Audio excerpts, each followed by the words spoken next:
Welcome to Book to Blueprint, where powerful books become practical blueprints for real life. You do not need more information, you need execution. This is Book to Blueprint. All right, let's get right into it. This isn't just a summary of Chris Fenning's The First Minute. This is your implementation blueprint, a practical playbook to completely transform your professional communication, starting right now. Okay, let's kick things off with a problem that, let's be honest, we all feel. You know what I'm talking about. The endless meetings that go nowhere, the confusing email chains, the conversations that just spin in circles. What if the actual cost of all this wasted energy? And the answer is pretty staggering. A study by Siemens found that a company with just 100 people loses, on average, 17 hours a week. That's more than 2 full workdays every single week just trying to clarify what people meant in the first place. This blueprint, this is how you get that turned back.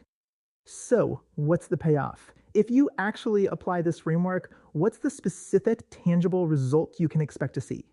Let's cut right to the chase, just like the book teaches us to do.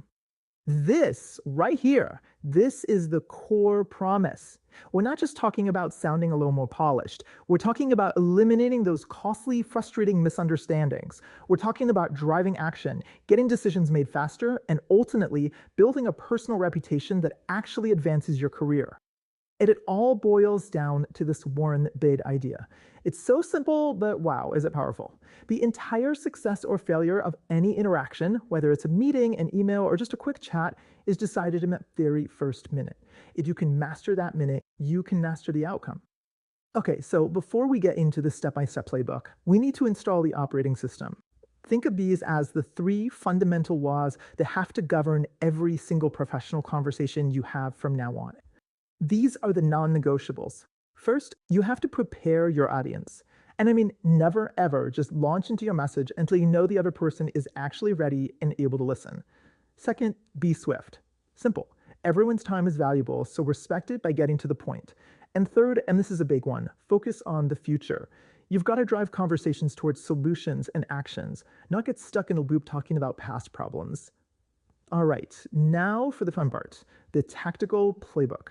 This is the exact 4-step play you can run for every single important work conversation, whether that's an email you're about to write, a meeting you're about to lead, or just dropping by someone's desk. We're going to walk through each of these 4 steps: the 60-second prep, the time check, delivering the first minute, and the validation checkpoint. The goal here is to turn this from something you have to think about into just what you do. It becomes muscle memory. Step 1, the 60-second prep. Look, preparation is everything, but the real magic here is that it doesn't need to be this huge, time-consuming project. We're talking about 1 minute. Just 60 seconds before you speak or type, you need to define 2 key things: your frame and your summary. So what on earth is a frame? Well, it's actually super simple. It has 3 parts.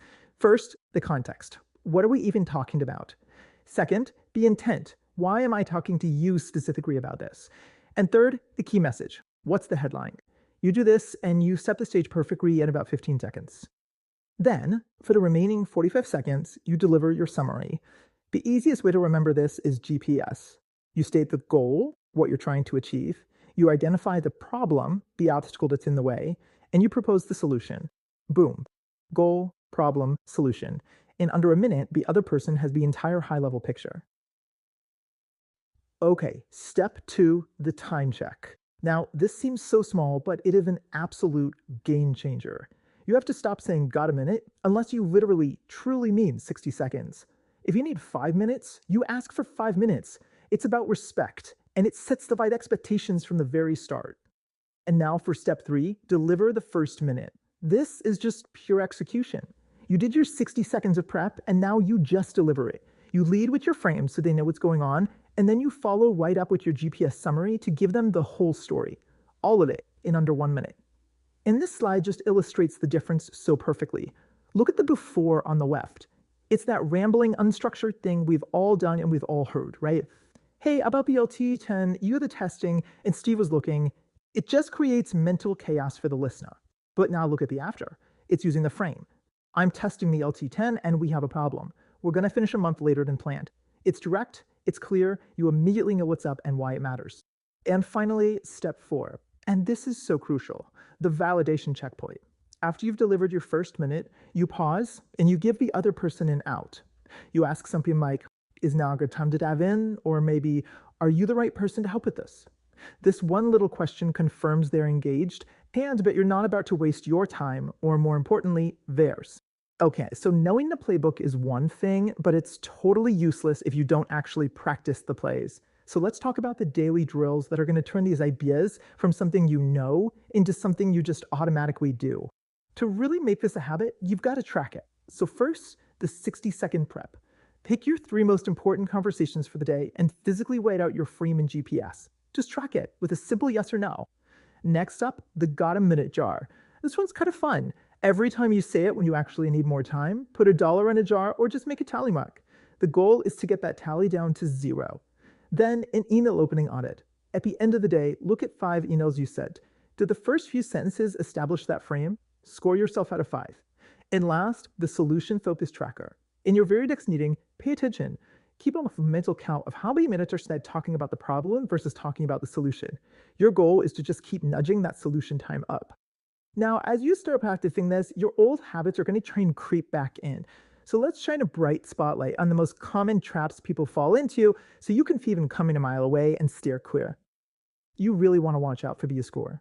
First is the detail dive. You know this one, where you immediately get lost in the weeds before you've even given the high-level summary. No, always start with the GPS. Second, the history lesson, where you feel this need to recount the entire chronological story of a problem. Just focus on the solution. Third is the and another thing. That's when you try to cram multiple topics into one conversation. Don't do it. Frame and solve one thing at a time. And finally, the ambush. Just launching in without that critical time check, trapping a colleague who isn't mentally prepared to deal with you.